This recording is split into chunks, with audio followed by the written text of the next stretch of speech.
أعوذ بالله من الشيطان اللعين الرجيم بسم الله الرحمن الرحيم. Welcome to the community conversation. This is a hujjat initiative.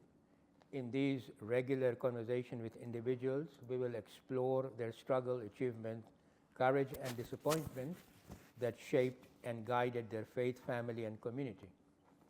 Today we have with us a personality who has served the community at various levels in Africa, Middle East and the United Kingdom.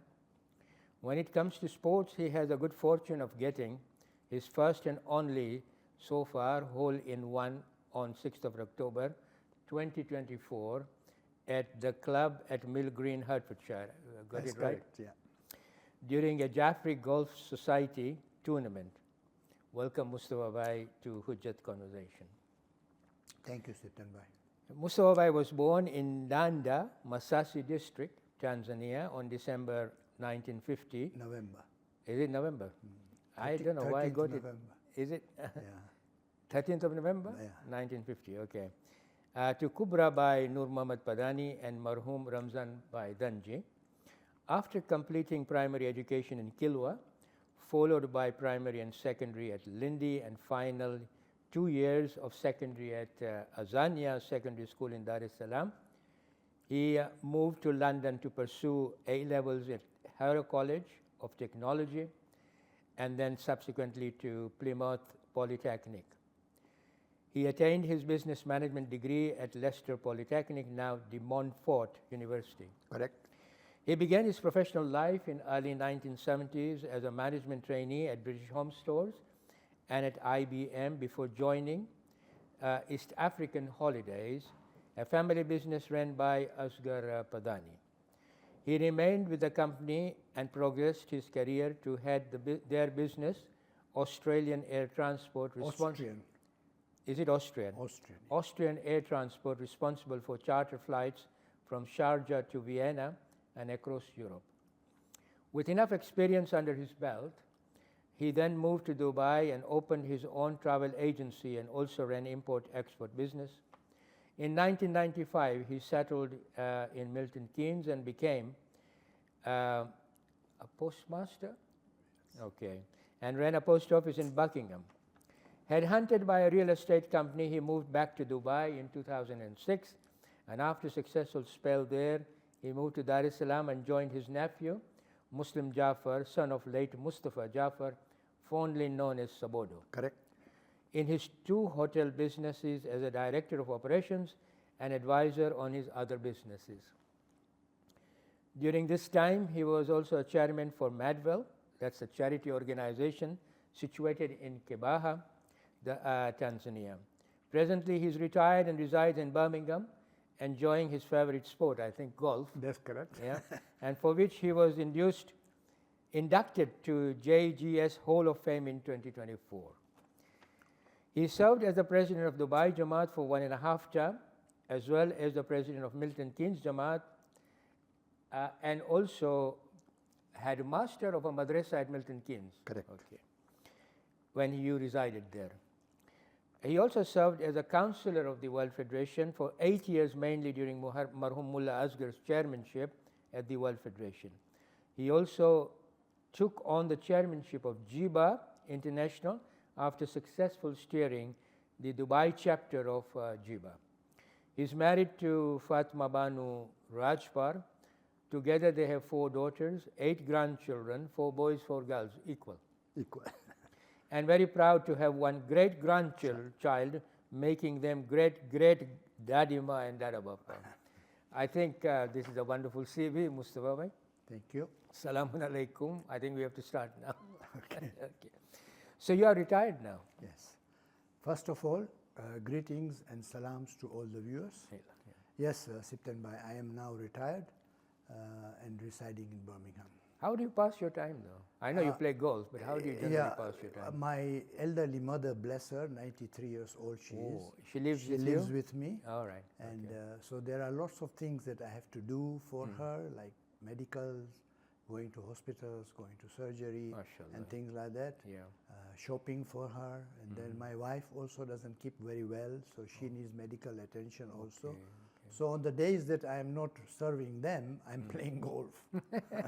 What is so interesting about golf? I mean, that you feel Yeah. that draws you to golf. Well, first of all, golf for 4 hours you are on the open field. So you have nice fresh air, and whilst you are playing, nothing comes to your mind.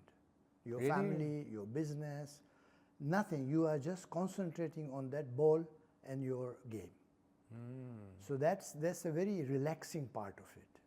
Plus you get the natural exercise of walking for about 4 hours, which you can do about 13,000 steps, depending Per the golf per round, 18 yeah? holes. Per 18 holes, 18 you can do holes, up to 13 to 15,000 steps, depending on which golf course you are playing. Right. Keeps you fit then. Yeah. Plus, you meet a lot of friends. Now, I started golf some 20 odd years ago when I was in business, and you meet a lot of business associates of your caliber, of high caliber, so that you can communicate with them, you can have contracts with them, you can speak to them, you can meet them regularly. So that's an added advantage of playing golf. So you do a lot of networking through golf. Absolutely. It's a natural thing because you are with somebody for 4 hours. You need to talk. So, from a religious perspective, being in a natural environment, you hear the chirping of the birds and the natural sounds, the wind blowing.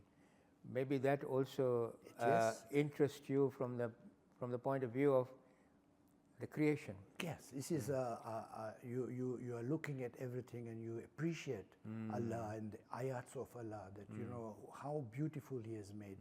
There are so many sorts of things that you see there. Sometimes you even see snakes on the course, you know, birds, as you mentioned, and a lot of natural environment things that you see, and you start appreciating that God made all this for us. Very good. Tell me, which one was the best golf course that you played? The best course that I played was one course in Sri Lanka, in Colombo. Colombo. Yeah, Right. it is one of the best 100 courses. Very narrow, very tricky, but beautiful scenery. Lovely scenery amongst mountains, waterfalls, and quite a tough course as well. But I really enjoyed that course. I haven't played a better course than that yet. So in United Kingdom? In United Kingdom, Wentworth. Oh, you Wentworth. played? Yes, I played Wentworth. I was lucky to be invited by our mutual friend Richard Molubai, who is a member there. So I played there twice, and at both times with his invitation. All right, okay. And what about Africa? Africa, the best course that I have played in would be in South Africa. Oh, not in East Africa. Not in East Africa. I understand Arusha has got a very good... Arusha has got a very good course.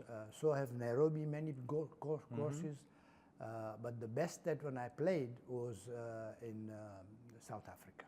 South Africa. Yeah, in Cape Town. Very good. So what about this golf becoming quite a, you know, at one time I remember amongst the community members, cricket was the thing. Absolutely. Before that, volleyball. Cricket, and then volleyball again, and now football or golf. Yeah. So why the transition onto golf? Why do you think that we have taken up golf as a community? You know, when I was younger, and perhaps you also, we were in East Africa, and there was a golf course, for instance, in Dar-es-salaam, Gymkhana Golf Club. That's right, yeah. But 99.9% members were whites. Right. Very few Asians, some of our Asians. At that time, wasn't it? At that time, yeah. I mean, our parents didn't even encourage us at that time. You know, golf, what is this? Hitting the ball with a stick. They always said, play volleyball, play cricket for your club, play for your school. So golf never entered your mind. But now the new generation, for instance, if I had a son, I don't have a son, if I had a son, I would encourage him to go. And play so, golf? Yeah, and so all these new youngsters who are fathers of youngsters, who they encourage them to go and play golf because they find the benefit of meeting people, benefit of camaraderie. You know, we have a unspoken relationship. Say, for instance, I know somebody who is in the housing business, and if I'm looking for a house, my natural instinct would be to go to him first, my golfer friend. or my plumbing job. It's just natural. So a lot of advantage then. Yes, you bond. Yeah, so, I mean, talk to me about this hole-in-one business. You know, you Hall of Fame, only Asian? No. Hole-in-one is on normally a golf course par 3 normally. You hit one shot and it goes straight into the hole. Right. So that's hole-in-one. Yeah, that's hole-in-one. You have to teach me. So, okay. So Sipten, your brothers are very good at golf. I know that. You know? Yeah, I know that. Yeah. But I wanted to know from you what hole-in-one means. Yeah, so this is it. Normally on a par 3. Right. Yeah, it's up to 120 yards onwards to 180 yards golf course. So you tee off and you hit towards the flag. And if the ball bounces or if it goes into the hole straight, it's a hole-in-one. Okay. It's a feat that is not often achieved. Right. So you, as I understand it, you achieved that. I achieved that, yeah. Right, okay. A lot of our boys have done that. Yeah. Some of them have done it 2-3 times. Right. Yeah, But it's rare. It's very rare. It's very rare. Okay. Let me now go back to your childhood. You were born in Ndanda, is that correct? Yes, correct. Ndanda, Masasi District. Masasi I've been to Masasi. You have been to Masasi. In 1966. Okay. It was a village at that time, no electricity. A couple of houses of Khojai family there. Stayed in one of them. And then at night time, there's nothing much to do except sit out. Baraza. And you talk. Yeah. But a very nice life. Yeah. So, what was your childhood? I think you were born there, but then your childhood was in Kilwa, Lindi, right? Yeah. So let's start with Kilwa. How was it in Kilwa? Were you very young at that time? I was very young at that time, and I was very obedient, and I was very good at school as well. That's in Kilwa? In Kilwa. Right, okay. I always used to come fast. You know, we hear about Kilwa. Was it a very popular town at one time? It was. Amongst our community, and was it a prominent town? It was a prominent town. It was very popular because there was slavery time. There are 3 Kilwas. Yeah. Kilwa Kivinje, that's where we were. Kilwa Masoko, and Kilwa Kiswani. So what's the difference between So three Kilwa of them? Kiswani was where the slave trade was. Right. Was it active at that time? No, not when we were there, No, but before. but before. Yeah. So that is Kilwa Kiswani. Then Kilwa Masoko was the provincial capital, where all the district commissioners and they So that's called Kilwa Masoko. Masoko. And Kilwa Kivinje, where we were, was a trading town. So all the businessmen, all the shops and everything. And most of the Khojas Most of the Khojas were in Kilwa Kivinje. Kivinje, all right. Although some of our brothers were in Kilwa Masoko for a while, or one branch in Kilwa Masoko and main branch in Kivinje. So what was, growing up, do you remember who were sort of the pioneers of our community at the time? Yeah, so as far as my memory goes back, the pioneers was my grandfather, Karmali Dhanji. He was hard at hearing, but he was the first one of the first ones there. And then there was Habib Sharif. Is it the Manikya family? Manikya. Right. So your family and their family. Maniks. We were the main business people there. All right. Yeah, okay. at So the time. what business did your grandfather? My grandfather and my uncles and my father were in several businesses. They were into buying cashew nuts in the market and exporting it to Dar-es-salaam to Fidausen and Company, who would then send it to Cochin for refinement. We had a rice mill. We had a... What was that then? Kilwa? Kilwa. Oh, right. We had a small rice mill. We had a petrol station, and we had various agencies, gun agency, bullet agency. This was in the 40s and 50s, yeah? It was 1940s? No, it was after 50s. 1950s. Because I was born in 50, so we Right. are looking at about 58, something like that. Right, so you 57. had all these businesses. All these at that businesses. time. And Habib Sharif and company, they were also in the market of buying cashew nuts and selling it out. So it's import-export? Export, Yeah. import. And they had a big shop also, grocery shop and all that. So all the and then one of my uncles used to go in the village, about 1.5 hours drive, called Jinjo, another one Pande, where they would go during the season to run their shops, so that they can get the. And the market. borders with Mozambique was not far away. Not far away, but not for us. Right. Because that's more towards Mtwara and all those That's places. right. Okay. So now, coming back to Lindi now, because you did your studying in Kilwa and then Lindi. What was Lindi like then, and who were the prominent people there, according to your recollection? Yeah, so according to my recollection, Lindi was a much bigger town than Kilwa. Okay, there's lots of people. The port there as well, isn't there? And there's not only Shnashis, there was Ismailis, there was Hindus, and there was quite a big population. Right, okay. So they were more multicultural? Multicultural, and quite a few shops and things. My father was running the business of his own by making sure that he sends goods to Kilwa, to our shops. Right. And when the goods come from there, then he would take it to Fidausen and Company and weigh them and sell them, the cashew nuts and the simsim and copra and all that. Right. So that was how the business was conducted. Obviously, at that time in our community, Fidausen Company was the leader. They were really big at that time. Fidausen and Company. Yeah. This is a company that is still existing? Yes. Right. And the children run it? Some of the children run it. Some of them have now divided into their uncles' businesses. Right. Okay. So they've expanded in their own way. Yeah. Okay. Then there was a lot of business people there. I cannot remember the names, to be honest, at my age. But there was a lot of activity going on in Lindi as far as commerce is concerned. All right. Okay. Yeah. So So you did your secondary education, part of it in Lindi. Yeah. You grew up, dad, mom, extended family. Who were your role models there then?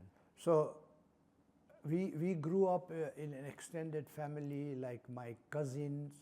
Two of my cousins were living with us because we were all studying at the Lindi Secondary School. Obviously, my role model from the beginning till the end has been my father. Ramzanbhai Marhum. Ramzanbhai Marhum. Talk to us about Marhum Ramzanbhai, because he was a very prominent here in Hujjat and had leadership role at certain areas of the community, both here, Koej, and I think at World Federation. Speak to us about, share that, because I think our audience should know about it. Well, my dad was always a very pragmatic person. He would take part in a lot of community affairs, and this is where our culture of going into community came, because from the beginning in Kilwa, he was involved with the Jamaat, he was involved in sports, he used to play volleyball in Kilwa, in Lindi, in Dubai. So he was always a very active person and a very disciplinarian man. He wanted everything to be done correctly and truly, rather than facades. All right, Yeah, so he was exacting in his work. Exacting, and he was always truthful in what he did. He never cut corners. So he became very popular in the community, even in Lindi. Because he was trustworthy like that? And a straightforward man. He would Spoke his mind? Yeah, he sit in the meeting, in the council meeting or in a Jamaat meeting, and he would go straight to the point and say, no, this is correct, this is incorrect, and this is how it should be done. So he was very realistic in what he was aiming at and what he was talking. Now that inculcated into us in our very young age. Me and my brother Anwar, you know him. Yes, very well. Yeah. So it inculcated in us, and as we grew up, we started taking that kind of responsibilities in our Jamaats. Started with volunteering and then coming into the committee and then making sure that everything is working according to the plans. So he was, until he died, my role model. And I'm sure if you ask my brother, he would say the same. Same thing. And I think both of you walked in his footsteps, taking position in the community. Absolutely. So Ramzanbhai took positions. I mean, he was a seniors president. Yeah. What else was he? He was a seniors president here, and he used to be doing charity work. Right. With a group of volunteers, he used to take clothes and then send it to Syria or to send wherever the need may be. And he was spearheading that. Right. And then in the seniors, he became seniors chairman. He started seniors in various countries as well. So he used to travel a lot? He used to travel a hell of a lot. He took the seniors to Syria for ziyarat. He took the seniors for Tanzania. He took the seniors to Europe on a tour.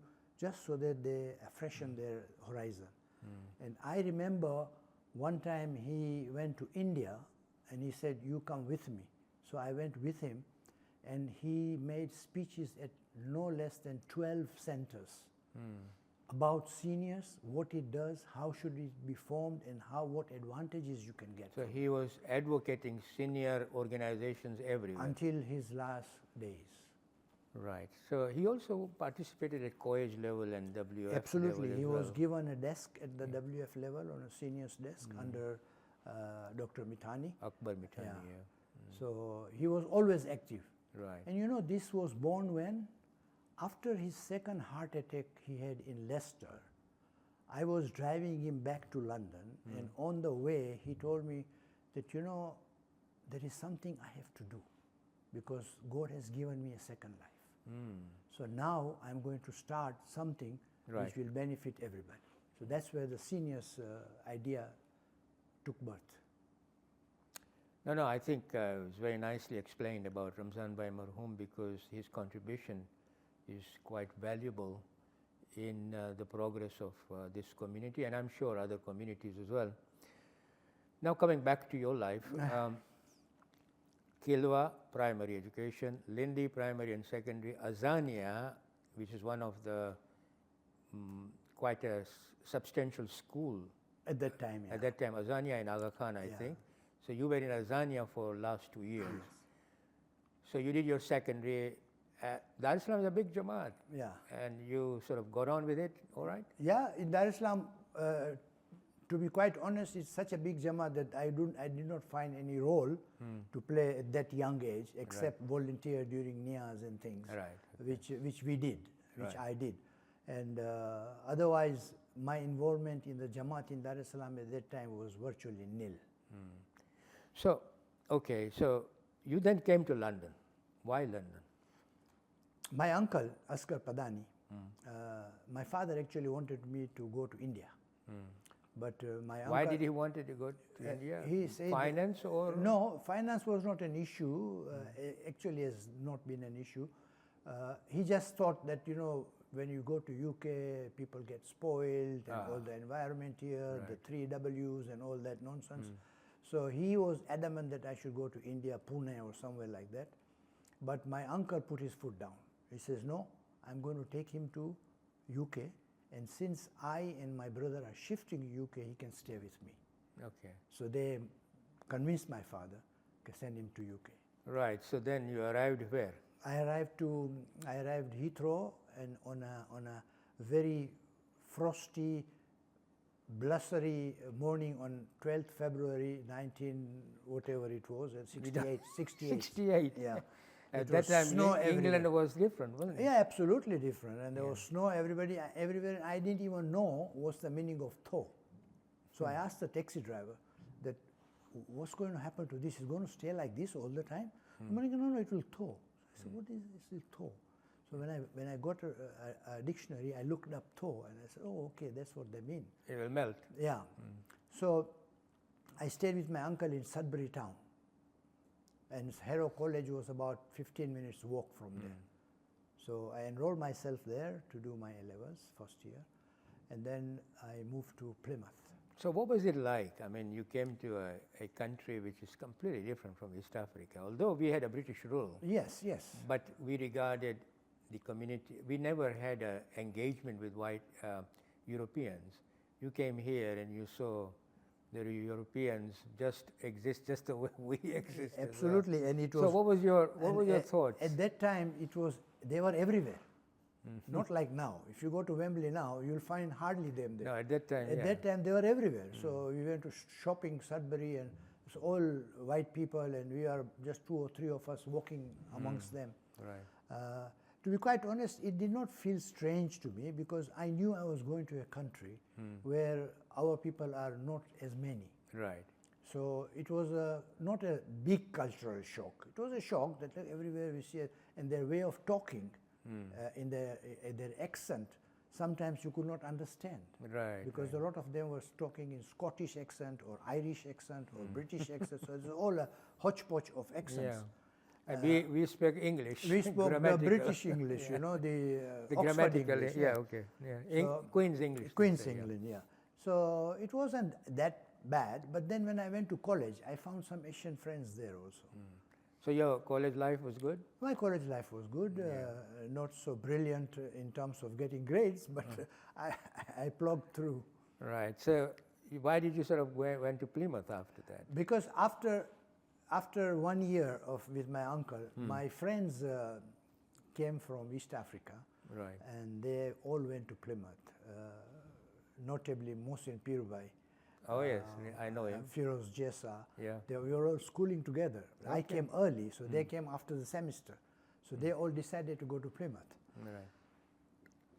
Better weather, milder conditions. So I went to Plymouth and I studied at the Polytech there. And then to Leicester? And then to Leicester from there. My father was in Leicester by that time. I think his brother was there as well. Yes, his brother was there, Ghulam Ali uncle.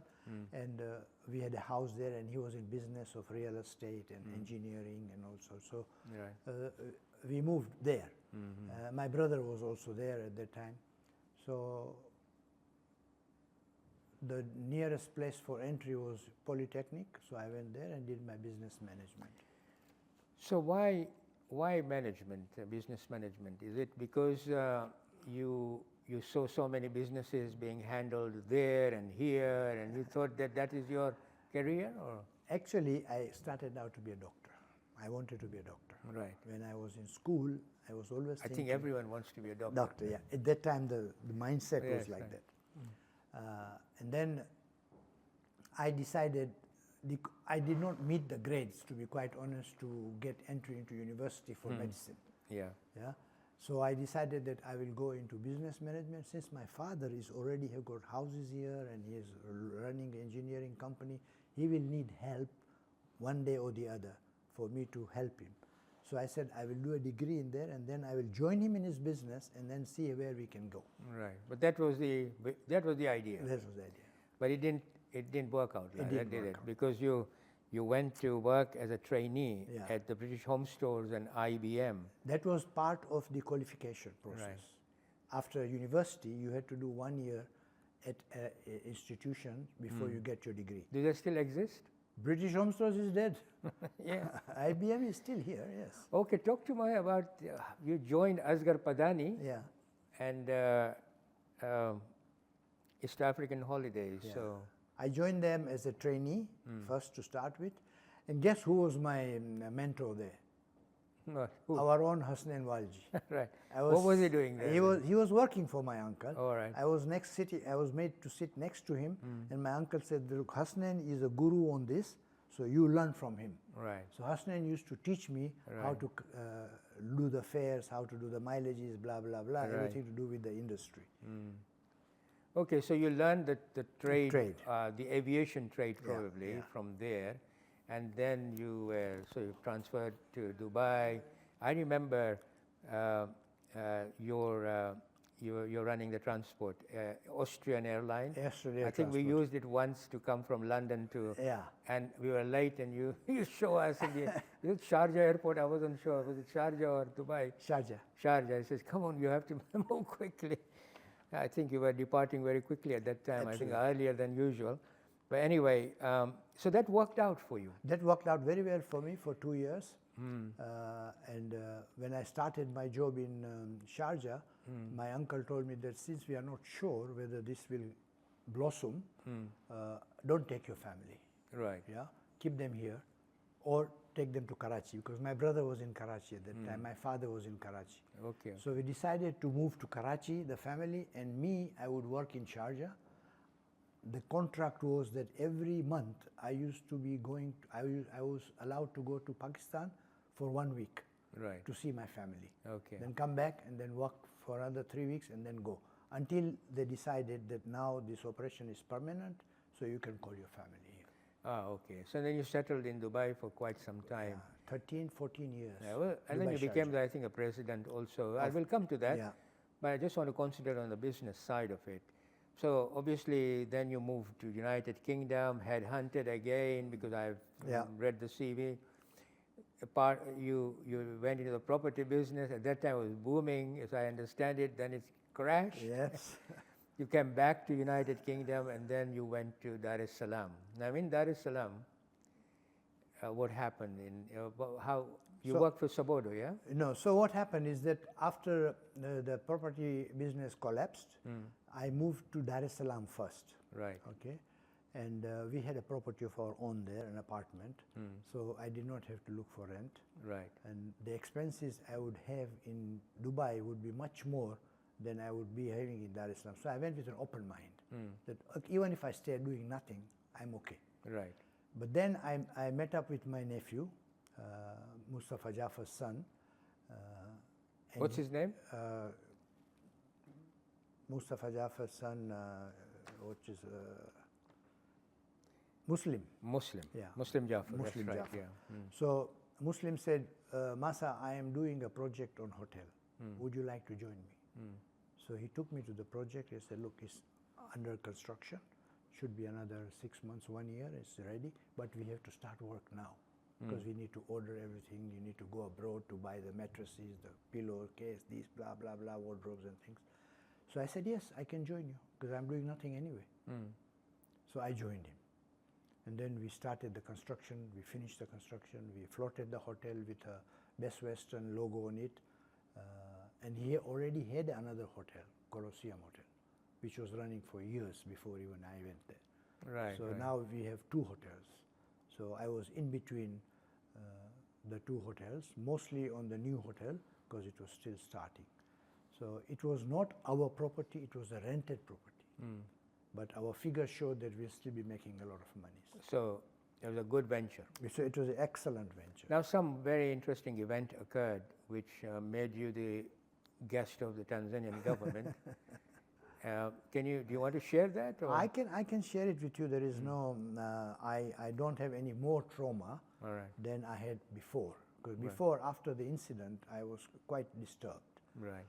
But now years have passed. You're nearly 6. So what happened actually? So what happened is I got a call at night from my hotel front desk that there has been a kidnapping here. And so I said, who's been kidnapped? He says, Mo Devji has been kidnapped. Right. From where? He said, from outside the gym. So I said, okay, call the police and I'm on my way. And before I went, I called Ghulam Devji's father. Right. And I said, look, Ghulam Devji, that's Muhammad's father. Muhammad's father. I said, Ghulam bhai, આવી રીતના થયું છે તો તમે ત્યાં પહોંચો, હું જાઉં છું. So we went there and there was, what has actually happened that as he was about to enter the gym, Mo, 2 gunmen came in a car, stopped him and fired bullets in the air and in the ground. Right. And they took him in his car and they fled. Right. So the police came, there was a big hangama, TV and all that, and they said, I want to speak to you and all your staff in a private room. So we arranged the conference room. We went there. They said, no, this room is not good enough. Let's go to the police station. So we all went to the police station. They interviewed us. And then they said, we are going to, I'm cutting it short, they said, we are going to take you to another police station. This was far away from town, and it was sort of a remand police station. So we went there and we were finally told in the evening at about 6 o'clock that please take your things out and you're going to stay with us for the night. All right, okay. So that went on for 4 nights. Right. I just want to come to, I mean, but you enjoyed it or the experience was bad, wasn't it? It's not Hilton. All right. Yeah, with time and all that, I just want to now talk about your life in the community. You were a president, and then you became the councillor of the World Federation and all that. What was your experience like serving the community as a president of small jamaats like Dubai and Milton Keynes, and becoming a councillor at the time when Marhum Mullah was there? Share your thoughts. See, being a councillor, I was a councillor first before I became president of any community. And being a councillor, it was most satisfying because every so often you would meet leaders of our community from all over the world. and you'll sit in the same room with them and share experiences of your Jamaats, and also you were able to read the minds of the community leaders where they are taking us. Okay. Okay. Very interesting. Yeah, and I was absolutely in love with Mullah Asghar. Although there were some parts of my life I was of a different opinion than him, but on respect and on mutual understanding, we had a very, very good relationship. But then I was elected, and then after 4 years, you know, they have another session, and at that time I was nominated by Mullah himself. Okay. Okay, so that is a testimony to what my 4 years had passed, Right. and Mullah decided to join him again. It's testimony that I was doing a good job for him, although we had differences of opinion on a lot of issues. Right. Okay, so that experience taught me a lot, especially in terms of perseverance and in terms of patience. Oh, okay. Yeah, I was a pretty impatient person before, but after joining this group of people, I became quite a liberal, and I also became quite a patient person. That you have to listen to everybody, don't judge anybody, things like that. So all this inculcated in my brain. That So there was a very it's a profound change. yeah. It was a profound change in In me for as your a person. life. Yeah. As a person. As a person in my So this really served you extremely well. 100%, and not only that, in my family life also. I used to be very strict with my kids and things, but this whole changed my perception of looking at the world from within to outside. So that was a very good experience for me. And as far as presidency of Dubai is concerned, I actually nominated myself in an election process to be the vice president. Okay. And that was the first time ever it happened, because I thought I can do something for this community. So you felt that you I wanted to felt that I am contribute, yeah. qualified enough to be the vice president. Right. Okay. Aziz Jawad was the president at that time. So I became the vice president, and unfortunately Aziz had to sideline for a few reasons. So I automatically became the president, constitutionally. And then I ran the presidency for a couple of years, and then I was elected for another 2 years. So that's how I became the president of Dubai Jamaat. Okay. An interesting incident happened. I know you don't have much time, but during this period there was a Gulf War. That's right. Yeah. Yeah, between Kuwait and Iraq. Yeah. And most of us who could afford moved our families out, to mostly to UK, to East Africa, to Pakistan, to India. But there were still some people left. And the British embassy called me, because I was a British citizen, and said, we have nominated so-and-so to be the area head of your area. He will communicate with you. So he called me and he said, Mustafa, I need you to keep certain things ready. Car fully petroled. In the back, you need a spade. You need a torch. You need this, blankets, pillows, whatever you can. Keep it in the car all the time. If we have to evacuate you, you probably have to drive to Kofa Khan, and we might have to go through sand, so make sure that you got all the equipment. So I said, but I am me, my father, and my maid. My family is in UK. But I have an issue. I have 100 family members who are under me as the president of my Jamaat. Okay. And they are East Africans. And nobody from East Africa is going to help them. Right. So what do we do? He said, that's an interesting one. I'll have to check with the ambassador. Right. So he checks with the ambassador. Ambassador comes back and he says, sorry, we can't help you. If they are not British, they cannot help you. So I said, fine. Then we had a committee meeting. So what shall we do? Now we need to make a contingency plan. In case it spills over to Dubai, what do we do with our people? So we decided at a committee level to give each committee member 15 to 20 names of the families, find out where they live, what are their needs, how many medications are required, who is on wheelchair, who is not. So get all the demographics ready. And then we decided, where shall we take them? In case, where shall we take them? So we decided that the nearest place would be Pakistan. and they would probably accept us because we are Asians and we Right. are Muslims. Yeah. How do we take them? So Ghulam Bhai Virji, famously known as Ghulam Suksuku, was my committee, and he said, Mustafa bhai, આઉં 150 ગાદલા ખણી છોસ. I said, okay, ગાદલા કુકરો કરના. What do we do with the gadlas? So I went to my ship. I had a cargo ship at that time.